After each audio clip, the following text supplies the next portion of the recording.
कापडणे येथील ग्रामस्थांना शुद्ध पिण्याचे पाणी मिळावे याकरिता ग्रामस्थांनी महिनाभरापासून आंदोलन पुकारलं आहे।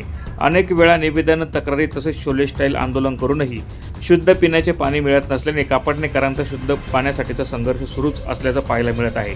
आंदोलन करूनही कुंभकर्णी झोपेत गेलेल्या ग्रामपंचायतीसह जिल्हा प्रशासनाला जागा करण्यासाठी कापडण्यातील ग्रामस्थांनी थाळीनाद आंदोलन करत प्रशासनाला झोपेतून जागा करण्याचा प्रयत्न केला आहे।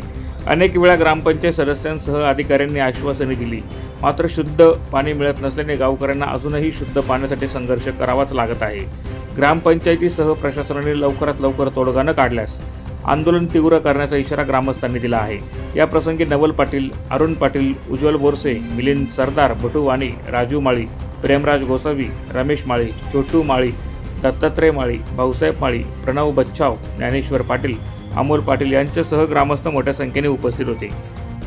एकदम ज्या समस्या सर्व मांडले गेले आहेत, पण मला या गोष्टीचं नवल वाटतं, एवढे आंदोलन होऊन सुद्धा आपले पालकमंत्र्यांचं लक्ष नाही किंवा सीओ सुद्धा या गोष्टीमध्ये लक्ष घालायला तयार नाही किंवा कलेक्टर साहेब लक्ष घालायला तयार नाही। ही मोठी शोकाची काय की हे आंदोलन त्यांच्यापर्यंत पोहोचलं नाही का?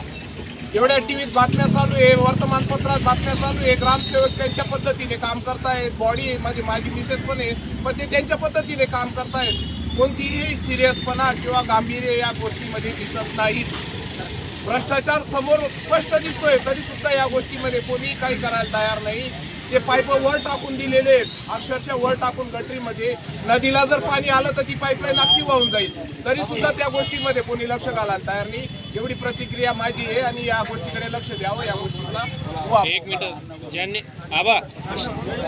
ज्यांनी योजना मंजूर करून आणलेली, ज्यांनी योजना मंजूर करण्याचं श्रेय घेत आहेत ते का बरं येत नाही तिथं? जे घेत असतील जे लोक श्रेय घेत असतील, बॅनर लावले त्यांनी, आता कसं काय ते पुढे येत नाही? कमीशन खाई जना होते से कमीशन खाई त्याने करणे पहिले ना विकास पुरुष होतात ना, आता लायना देते बोलावा ना। नवल वाटतं की सीओ साहेबांनी ब्युरो रिपोर्ट, माझा महाराष्ट्र न्यूज, धुळे।